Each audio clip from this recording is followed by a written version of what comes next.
Hello everyone, we will now continue our discussion on robbery. Last time we mentioned that robbery may be committed only by taking personal property of another against the latter's will.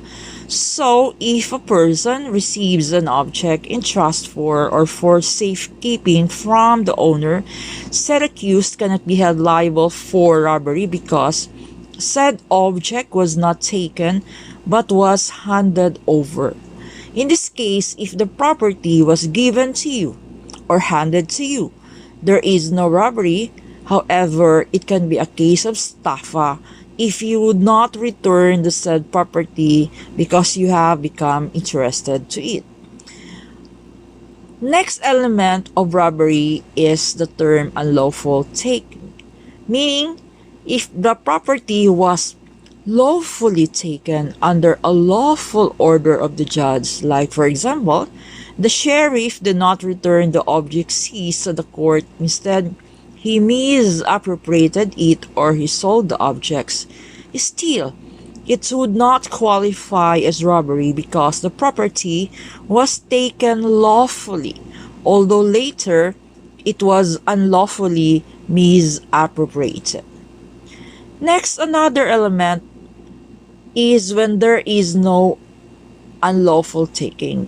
It is when the property was handed over peacefully to another person. Like for example, in the case where the person borrowed the Rolex watch and the owner insisted to get back the watch, but the said person who borrowed the watch would not give the watch and would even put a gun on the head of the owner. There is no robbery in this case because the fact of the matter is that the Rolex came to his possession peacefully, although later it was already colored with the element of threat. Another example is if a package was delivered containing a watch by mistake, and then the latter, when the owner asked for the return of the package because of the mistake in delivery, he would not return it but instead he would threaten the owner because he would claim it as his own. Still, it would not constitute as robbery because the delivery of the package was under a peaceful condition. Another example when there is no robbery is when, for example, I saw you take my money on top the table and then you'll run away with the money and then I will run after you and then you will threaten me if I would insist on claiming back my money. Still, in that case, there is no robbery because there was no violence or force or intimidation at the time that the money was taken. Also, one element of robbery to be remembered is the means of depriving the offended property of ownership. There must be a character of permanency, meaning it has to be permanently deprived. Example of this case is one forcibly opens a cabinet, takes out the gun, and then uses the gun to threaten the owner of the gun, then later leaves the gun back at the table. This is an example, although the cabinet was forcibly opened, so there is there the element of robbery. But then the purpose of forcibly opening the cabinet and taking the gun away was not for ownership. It was for the purpose of threatening the said person. Therefore, there is no robbery. Before we proceed to robbery, the complex crime of robbery, it is worthy to review the meaning of complex crime under Article 48 and Book 1 of Criminal Law. So what is the penalty for complex crime? When a single act constitutes two or more grave or less grave felonies, or when an offense is a necessary means for committing the other, the penalty for the most serious crime shall be imposed. The same to be applied in its maximum period.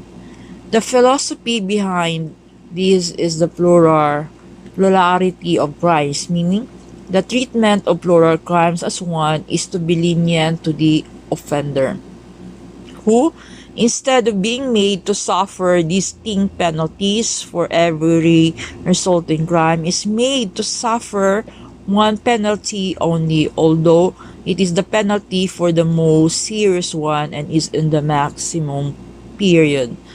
We should also remember that the purpose of the law for complex crime is the principle of in dubio pro reo, which means that a defendant may not be convicted by the court when there is a doubt about his guilt. If the complex crime, the penalty would turn out to be higher, it is better not to complex the crime.